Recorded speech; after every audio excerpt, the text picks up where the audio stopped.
podcast of the Jacksonville Public Library. I'm Jenna. And I'm Brian. Jenna, who are we talking to today? We have the owner of the Jacksonville Jumbo Shrimp on the podcast today, you guys. That's right. You've seen them. You love them. They are the Jacksonville Jumbo Shrimp minor league baseball team here in Jax. Pretty sweet. Brian, you grew up with the Suns, right? I did, yeah. It's pretty drastic change. Oh, I love it. I think it was the smartest thing the city could do, bringing it in a new team name and a new merchandise and everything. It's so much fun. The baseball grounds is also a place to go if you haven't been before. It's great for families. They do fireworks. They have $2 hot dogs. There's Thirsty Thursdays. They got everything down there. Yeah, there's something for everyone. You know, if you're in college, if you got kids, they do Dog Day. You want to take your dog to the park. That's probably one of the faves for me.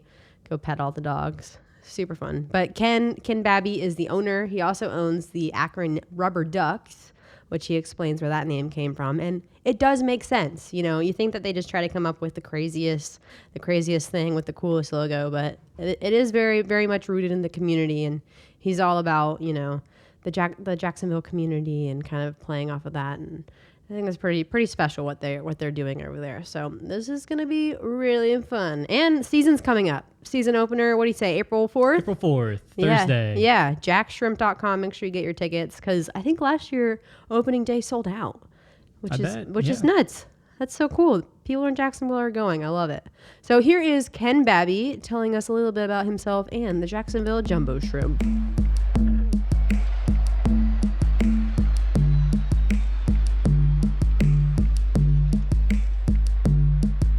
Ken, thank you so much for being here on Completely Booked. Thanks so much for having us. Yeah, so let's learn a little bit more about you first. So where are you from? Tell us a little bit about you. So I was born and raised in Washington, D.C., born at Georgetown Hospital, and spent most of my life in the Washington, D.C. area, most of my years there before going to Wheaton College in Massachusetts for undergrad. Came back to the D.C. area to take a job at the Washington Post in D.C. and thought I'd stay there for a year or two. Ended up sort of getting a little sidetracked, falling in love with the place, and stayed at the Post for 14 years, ran our digital business, was the company's chief revenue officer. So have deep affiliation and love for the D.C. area. That's been home really for most of my life. Yeah, I read that about you, that you worked at the Washington Post, and I was like, what? Because that's a pretty big deal, right? You know, the Post it was an interesting time to be there, right? 130-year-old ink on paper newspaper business trying to figure out its new, identity in a new world, in a new digital world. And so our team was a bit of an incubator in the broader big newsroom organization on the business side, trying to figure out what it really meant to be a digital organization. How are we going to send news across all these different new media types, and what the appetite and business model was for it. So, it worked with some incredible people. It was a wonderful place to be and a really exciting time, and learned a lot as well. Man, it sounds like the library almost, kind of deciding where you are in this digital age. That's right. And it's so incredibly important to figure that out, because I think we all have a responsibility. I have a 9-year-old son who's in school and doesn't bring a bag of books to school anymore with him, right? So they live in this sort of digital era where content is distributed across tablets, across obviously laptops, and that's how he engages both academically. It's how he plays with his buddies, and we've got to keep these kids outside playing sports too. It's a critical thing to do. Wow. And so Washington Post to owner of minor league baseball teams. Yeah. Tell us about that jump. How did this come about? Yeah, so incredibly fortunate. I grew up in a household that was sort of completely dominated in sports, right? So my parents would take my sister and I to games and practices and same kinds of things I'm doing now with my son. And I was also incredibly fortunate. My father worked in sports, so he was a lawyer. He worked for the Washington Redskins and the Baltimore Orioles. So I'd spend a good portion of my weekends and evenings at the ballpark with him. In fact, at Camden Yards, I have really fond memories of being, in the back office of the warehouse, not allowed to go out and watch the game until my algebra homework was done. Oh, wow. And so I was really fortunate. And I don't think I realized, I was saying to a group earlier this week that I don't think I realized how incredibly fortunate I thought every kid at the end of, the night when the Orioles got the game-winning hit got to go down to the clubhouse and, high five Cal Ripken and, incredibly sort of very special experiences. And I think that has motivated me, and I think in many ways our team, to create an experience here in Jacksonville that is uniquely special, to give those same great experiences. Being able for a kid to get an autograph on a Sunday afternoon or play catch on the real field at the baseball ground, the same field that the players play on. It's an incredible experience, and giving those experiences back to the community is a really important part of what we do. And you own not one, but 2 teams. Yes, that's why I have no hair left. We have two AA teams. We have the Jacksonville Jumbo Shrimp here in town, of course, the AA affiliate of our Miami Marlins, and the Akron Rubber Ducks, the AA affiliate of the Cleveland Indians. And so we're really proud to be working with 2 great major league organizations in 2 outstanding communities. Very different. Akron and Jacksonville are very different places, but have some common threads in terms of the work ethic and love of work and life balance. And it's an honor to be in both those communities. Oh, man. So this is one thing I've been thinking of, is the Jacksonville Suns were what they were when you came on. And that's a really rich history in Jacksonville, is the Suns. What was were you nervous that people were going to riot? And, it's been really positive, which is great. But I know I was like, oh gosh, people are going to be upset about this, changing the name and all that stuff. Were you worried? So those first few days, in fact, maybe those first few weeks, they were pretty rough. Yeah. And we anticipated that, as a team. We sat down and actually really sort of devised a plan for the rollout of this new brand. But it really gets to the question of why, right? You see minor league baseball teams and sports organizations rebrand, change their colors, look at sort of different ways of representing themselves. We felt like Jacksonville had a strong love of its minor league baseball team. The Suns were, here at that point for 31 years, longest tenured sports team in town, longer than the Jaguars, right? They were here for a really long time. And so baseball in Jacksonville was not broken. And I think that's really important and was part of our understanding, our foundation of this process. Yet it had felt tired, and it felt that there was need for sort of a rejuvenation of the experience. And that really was the motivation. And once we made the decision that we were going to sort of explore and unpack what this brand really could be, it led us down a process which, of course, resulted with the Jacksonville Jumbo Shrimp. Man, were you surprised how quickly it I know you said the first few weeks were pretty rough, but were you surprised how quickly it caught on? Those first few weeks really were rough. As we announced the team name on the, footsteps of the Times Union Center, I think we made the announcement and then I hid under my bed as quickly as I could. I remember vividly the morning after we changed the name. And I'll never forget this. I still get a print newspaper to my place, and I woke up and looked down at the paper, and the top of the paper, had a story in the corner about the upcoming election and then President-elect Bush and then President-elect Trump and the process.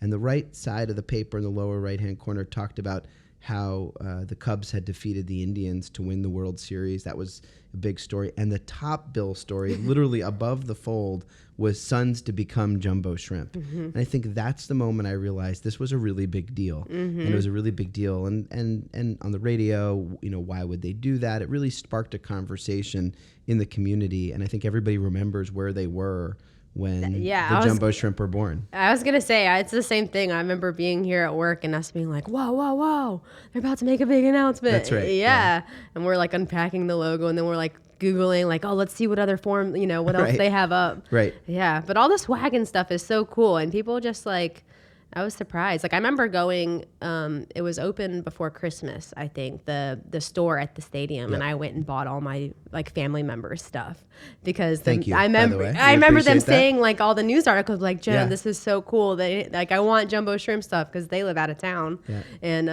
everyone got Jumbo Shrimp Christmas presents the year that happened. So within 7 weeks of the rebrand, we'd ship to 50 states. Oh my gosh. 17 countries. I was looking at these stats every week. Our general manager would send me an email with sort of the evolution of this brand.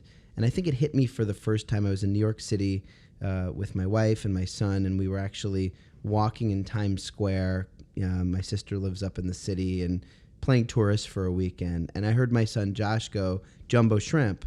And I turned and looked, and there really was a guy with a backwards navy blue jumbo shrimp baseball cap within 6 or 7 weeks of this baseball team coming alive in the middle of Times Square in New York City. And I said, boy, this is a real brand, and it's something that Jacksonville can be very proud of. And I think that's really important, that when they see that sort of tough, gritty J-shaped shrimp, it's something that people here really should feel proud of. It's their own, and it's not my team, it's the community's. And how involved are you in all of the rebranding and stuff? Like, are you on that, in those meetings and helping the marketing some people team? would say I'm too involved. Oh, really? No, we've got a fabulous team led by Harold Craw, our general manager, Noel Blaha, our assistant GM, that play just invaluable roles in everything that we do with our brand. Jim Fander is actually the president of our organization, our sports group based in Akron, and he oversees sort of the branding, and he's also the general manager of our team in Ohio. And he really had an eye for this the first time it came to life. And I remember seeing it the first time thinking this could be very special, but the execution, the rollout, the process has been just magnificent. And that credit goes completely to the team here. Yeah. Was there another name that was like close to winning?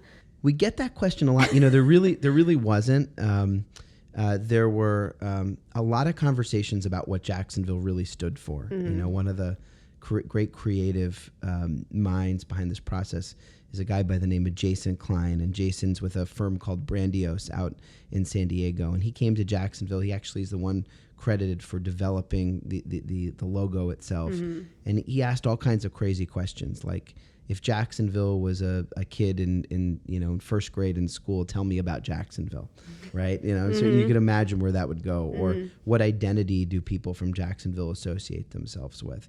And we started going a bunch of different directions.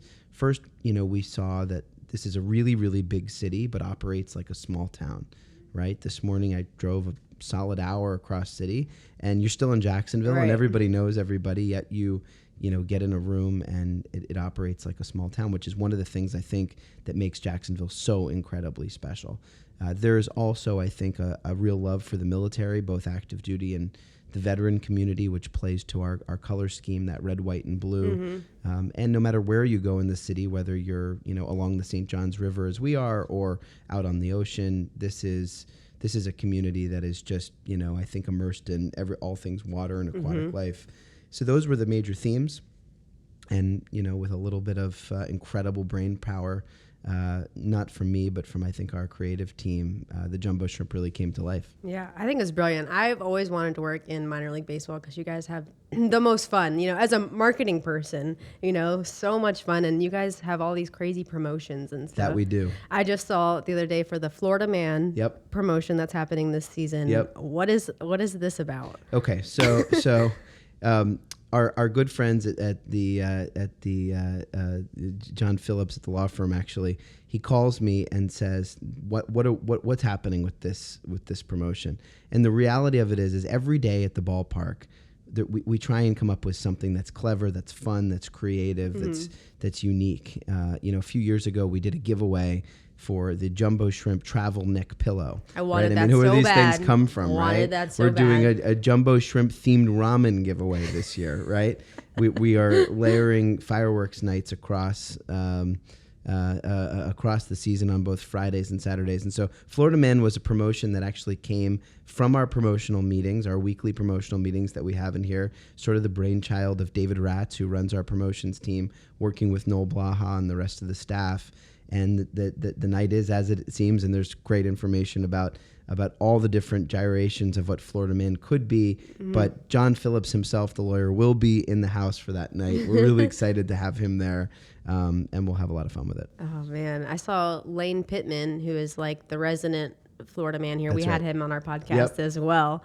I heard he was talking about being there too. That's right. Yep. It's going to be a lot of fun. That's so cool. And so what else do you envision for the jumbo shrimp? What is this, third year? Year second? 3 of the jumbo shrimp. Okay. Yeah, that actually kind of happened pretty quickly. I know. So, minor league baseball lends itself, I think, to a lot of different creativity, as you mentioned, and a lot of fun. But I think there's one of the things that I think we're incredibly proud of is actually beyond just playing baseball, right? That this environment at the ballpark has become this really special atmosphere for affordable family entertainment. That, you know, mom, dad, and the kids can come down, have a great time. You know, there's a whole range of incredible food options, both ballpark classics to our extreme menu items to even healthier items that you wouldn't expect to be able to get a wrap or, a hummus spread at a ballpark. You can do that at a jumbo shrimp game.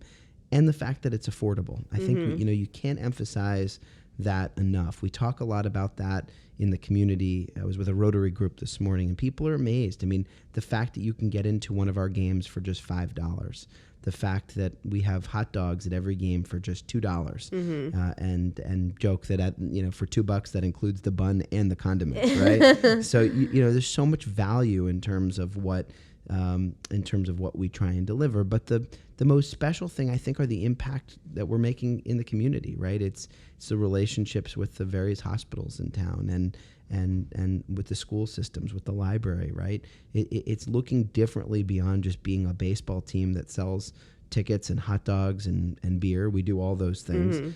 But it's actually being a really strong, I think, public citizen in Jacksonville and throughout Northeast Florida. And I think that to do that right, it's relationship building, it's face-to-face relationship building, and we try really hard to get out in the community as much as we can. And Andrea Williams, who oversees that for us, just does, in my opinion, a phenomenal job. Yeah, I've been to an afternoon game, and I think it was one where we had busfuls of kids in the stadium, and it was just so they were screaming their heads off. I'm sure the players hate it, but it was it was really fun to see. So much fun. Yeah, right? Exactly. That was so much fun to see. Okay, so tell us a little bit about your MLB, loves. So you said you grew up with the Orioles. Is that your favorite team? It is. Okay. We didn't have a team in Washington where I grew up when I was growing up. Now, a lot of my buddies have, sort of, wimped out and root for the Nationals. But the Orioles are my love. I've loved that team since I was really young through some really tough years. 1988, they lost the first 21 games in a row to start a season. So that really tests your loyalty to a team when they fire a manager not once but twice before the end of the first month of the season. Oh, my gosh. So the Orioles were my love. My dad, as I mentioned, worked for the team. I always knew I wanted to be in sports, but didn't know exactly how. When I left the Post, I was, really sort of exploring what it was I wanted to do next. And minor league baseball was a passion of mine going back to my youngest years, and started spending a good portion of the summer that year driving around the country, going to ballparks and going to games. And it sort of sparked this interest that said, boy, what would it take to buy one of these things? And how cool would it be to build a business that actually makes a difference in a community by providing great, affordable family entertainment? And that really is where the entire vision got started.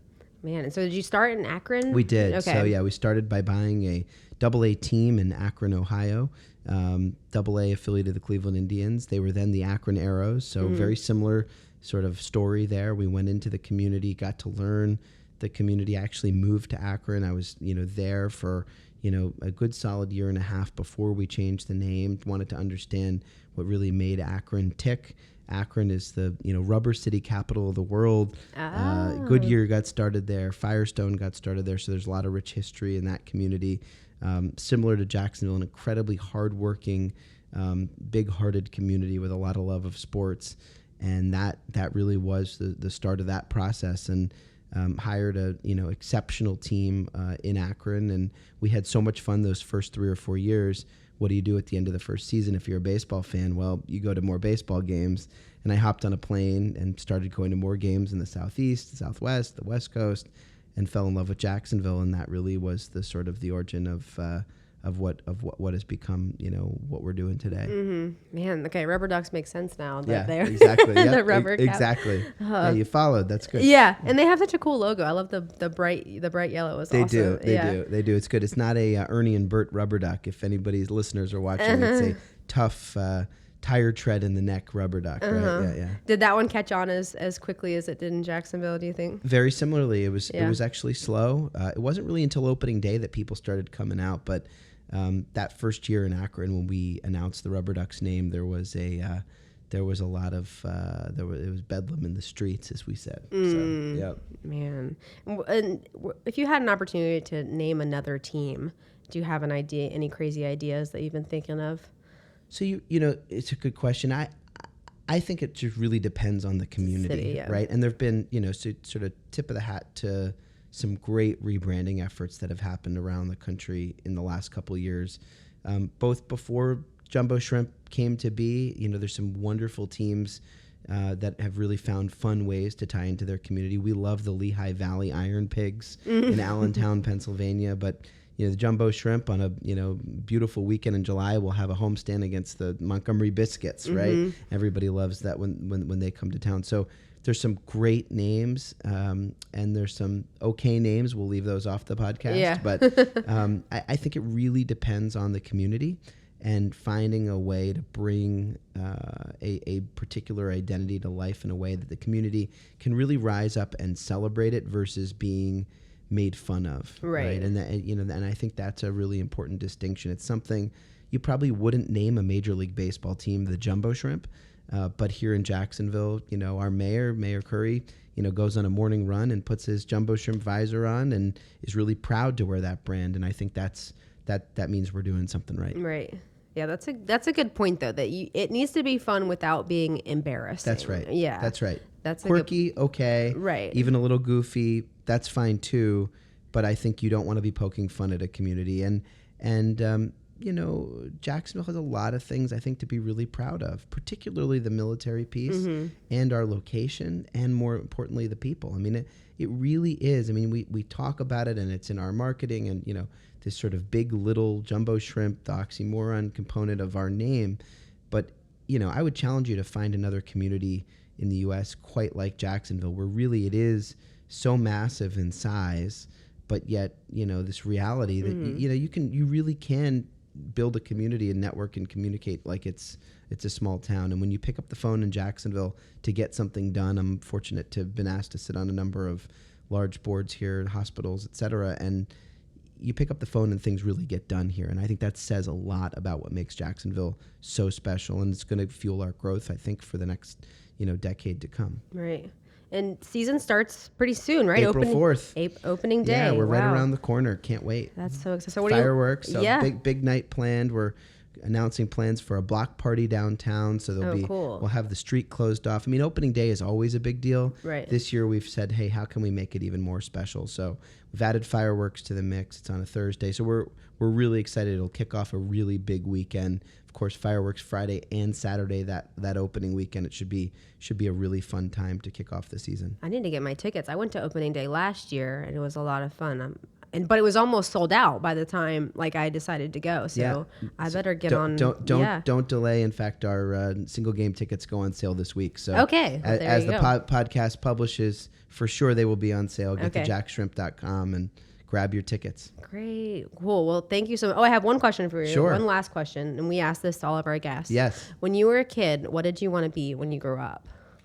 Well, I wish I could say I wanted to own a baseball team. I didn't even dream that something like this would be possible. That is the honest truth. You didn't look around and say, how do I buy this team? No, you know, I looked around and tried to figure out how I could get a job. I mean, you know, the reality is I think doing what you love is actually really important. And I think that's the message that I am trying to send to my son, to people, you know, in schools that I am fortunate to get asked to speak at.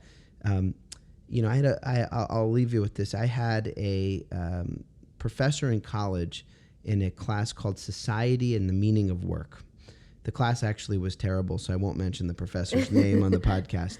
But what I do remember is that the professor asked each of us and reminded us and said, you'll spend more time in your life working than doing anything else you do on this planet, right? And just the hours spent, you'll spend more hours working than you will with your family, with your friends, loved ones, et cetera. So you might as well love what you do. Mm-hmm. And that really did strike a chord for me. And even in my time at the Post and building, you know, our sports group and thinking about how to build a business in Akron and now growing our business in Jacksonville, there isn't a day that I wake up where, wherever I am, that I don't love what I'm doing. I get to go to a ballpark every day to go to work. And I think it's really important that folks really try and find a passion and a career that they love, whether it be sports or many other noble professions.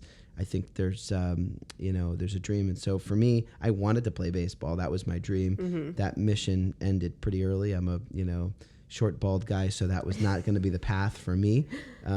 But then I had to figure out a way to earn my way back into the business and having a blast every step of the way. Yeah, well, we're glad you ended up in Jacksonville. We think the Jumbo Shrimp are an awesome addition to our community. Thank you. It's an honor to be here. We appreciate all that you do. And thank you so much for taking some time to come and talk to us today. Thank you. It's my honor, and weul see everybody out at the ballpark in just a couple weeks. Yeah, get your tickets before they sell out. Thanks so much.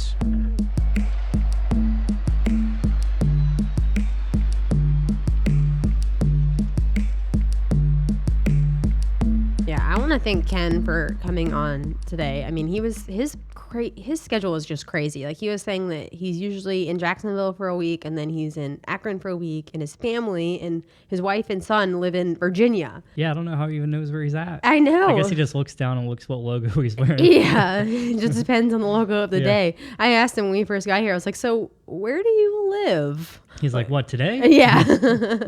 He lives somewhere new. So that was definitely a sacrifice for him to come in. That was great. He said that he loves libraries, and hopefully we'll be doing some more stuff with the Jumbo Shrimp show. Wait out for that. Make sure you guys get your tickets. Opening week is going to be so awesome, and they're doing double fireworks shows. Yeah, I think they're doing Thursday, Friday, and Saturday fireworks shows. All kinds of stuff for families. Everyone should get out there. Yeah, tickets are cheap, guys. jackshrimp.com for those. Make sure you check out our website, jackspubliclibrary.org/podcast. We'll have some pics from the show. And also make sure you're following us on social media at Jack's Library, Facebook, Twitter, and Instagram. Make sure you subscribe to our show. Obviously, you don't want to miss an episode.